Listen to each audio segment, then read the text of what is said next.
Welcome back to the Medcurity podcast, the show designed to help healthcare leaders make sense of HIPAA compliance.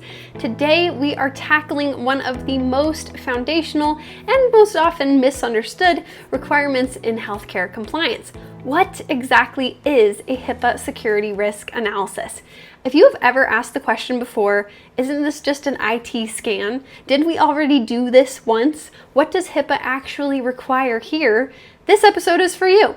By the end of this conversation, you will understand what a security risk analysis really is, why it matters beyond just checking a box, and what a good one actually looks like in practice. So let's jump in.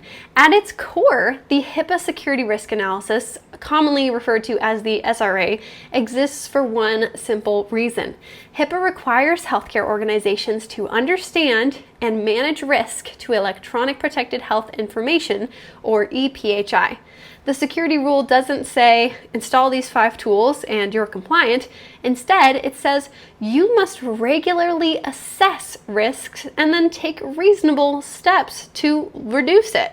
Why? Because healthcare organizations vary wildly in size, resources, and technology.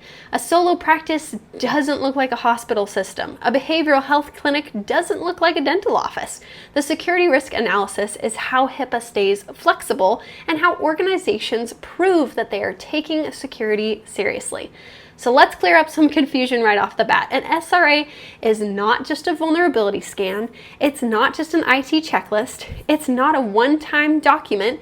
It's not something that you do once and then forget about. An SRA actually is a documented organization-wide evaluation of where PHI is created, stored, transmitted, or accessed, what threats could impact that information, what safeguards are already in place, where gaps or weaknesses may exist, and what you plan to do about them.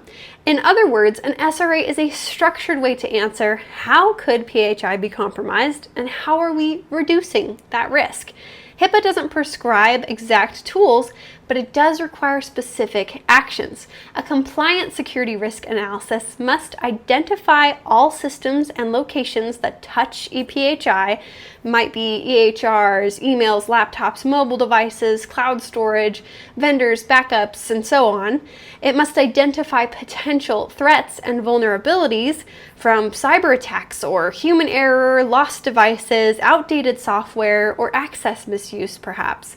It must assess current safeguards. These are your administrative, physical, and technical controls that we talk about on other episodes. It must evaluate risk levels, and that usually means considering both the likelihood of the risk and then the impact of that risk.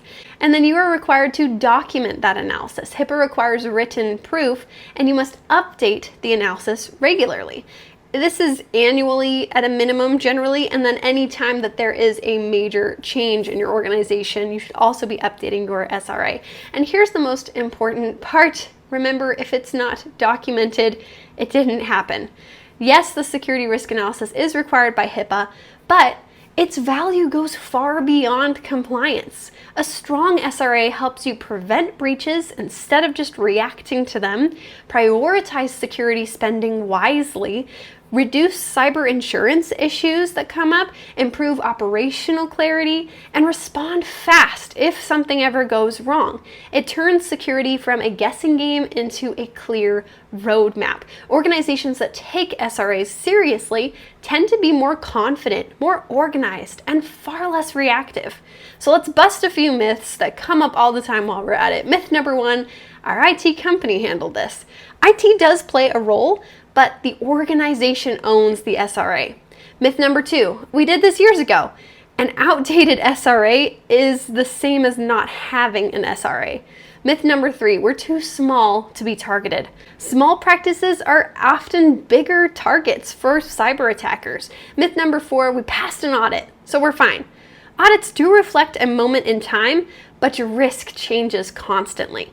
A good security risk analysis is comprehensive but not overwhelming. It's specific to your environment, written in clear, understandable language. It's honest about gaps, it's paired with corrective action plans, and it's updated regularly. It doesn't aim for perfection, it aims for awareness, prioritization, and progress. So if you're wondering where to begin, then inventory where your protected health information lives, review your current safeguards, identify gaps, create those corrective action plans, document everything, and then revisit it regularly. Whether you do this internally with a partner or through a platform like Medcurity, the goal is the same: clarity and consistency.